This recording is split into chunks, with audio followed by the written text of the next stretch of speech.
12th of February, Deshaun Watson informs the Houston Texans that there's nothing they can do. He would like a trade, and he lists the 49ers as one of 4 teams that he would be interested in playing for. And that got February started. Niner fans were upset that they lost out on Matthew Stafford, but then this happens and they realize, well, maybe the Niners are being patient and holding out for really the best quarterback on the market. I don't know if you've been following much of Deshaun Watson. He's been steadfast that he wants off the team. He's been basically respectful and polite and professional about it, but he's demanding a trade, and he's interested in the 49ers. So what do you think of that? Well, I mean, if the 49ers could afford him, I think he's terrific. He's really good. He's really good. Although I want to tell you something. Yeah. I'm an old guy and I'm old school. Yes. And I'm not used to quarterbacks demanding trades. Yes. And from what I understand, he also was angry that he didn't have input into who the coach is and who the general manager is. Yes. Now, I understand that the owner is a schmuck and granted him those privileges. I feel he never should have. I don't think you see this in the NBA all the time. So I'm aware of it, but I don't think you see it in football. And I don't like when the players run the team. Yeah. I think there should. I'm in my heart. I'm sort of conservative, and I like when things are orderly.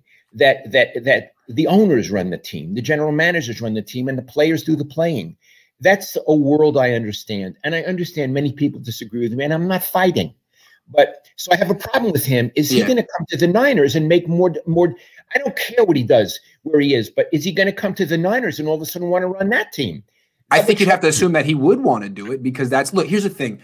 It's his fault, but it's also the team's fault. When you start paying quarterbacks like Stephen Curry money, well, then you're going to have to give him Stephen Curry power. And Stephen Curry, the Warriors would give him the courtesy of running things by him, and he's a very mature adult who they would probably want his input.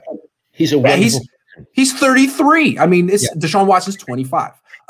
But still, they're going to pay him $40 million a year. You got to run things by him. He's given him the money. He gets the power. And that's why I'm against paying quarterbacks that much money. That being said, Deshaun Watson's great. And what I was thinking while you've been gone, I've been thinking of the ideal trade package the Niners should offer. So tell me what you think. If I were the Niners, I would offer Nick Bosa, the number 1 pick next year, and a 2023 conditional pick that could become a first rounder if Deshaun Watson takes the Niners to the Super Bowl. What do you think of that? 3 for 1. Sounds good to me. I have one question. Yes. First of all, it sounds good to me. Yes. Is it enough to get him? That's one question. And also, why Bosa? Yeah. Don't know if it's enough to get him, but I wouldn't give up any more. Like, there's been some proposed trades from Peter King, like 7 assets for 1. I don't think you can do that in football. I think you want to give up as few assets as possible because there's so many players on the team. Bosa, because 1, I think he's their most valuable asset. People really think he's special, and he was the number 2 pick. Also, I don't trust that he's going to be durable and healthy for his career. I'm with you. I'm betting against it.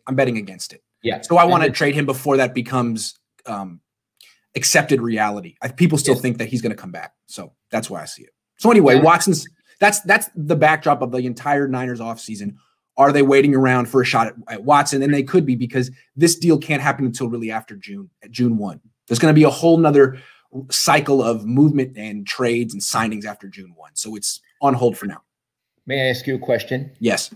You're closer to this, and it's like I just came from the underground for a month. Yes. How likely is this to happen? Oh, man. I mean, 25%. Right now, the Houston Texans are saying we're not going to trade him no matter what. I don't. So like they might make him hold out. They might cost him a lot of money before they do something. Well, they might test to see how much resolve he has. So we'll see. So it seems like a big game of chicken. Yeah, they're in a bad position, that team. Really bad. They're in a very bad position. And I don't know much about them, but I would have to say they got themselves in that position. They handed over the contract to the guy knowing the ramifications. You gave him a lot of money, and now you're trying to win a power struggle with him. So what do you think? Do you think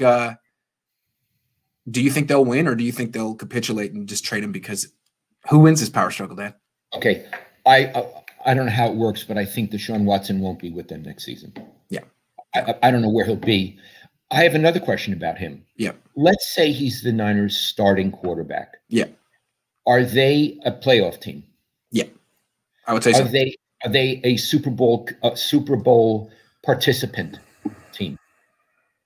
Not necessarily, because they still have a terrible offensive line, and look what happened to the Chiefs. They have to go through the Bucs. The Niners have to go through the Bucs, and the Bucs have Tom Brady and a terrific offensive line and a terrific defense and a great. But I don't know. They'd be in the conversation. They'd be much closer. But they're not just one Deshaun Watson away from winning it all. There's other teams with great quarterbacks that have more complete teams. Another question. You're much more familiar with Deshaun Watson than I am. Tell me 3 things you admire about his play.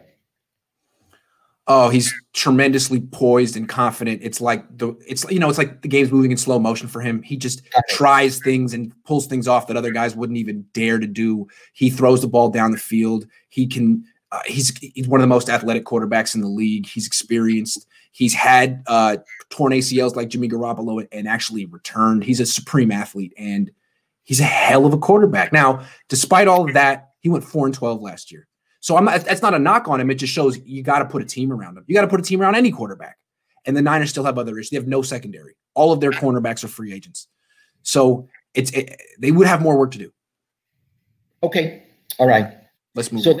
That's the big news. And you say news, that's the big discussion. It really hasn't been a lot of news. There's been rumors, and anytime a quarterback is out there, he gets linked to the Niners because everyone knows the Niners are looking for a quarterback.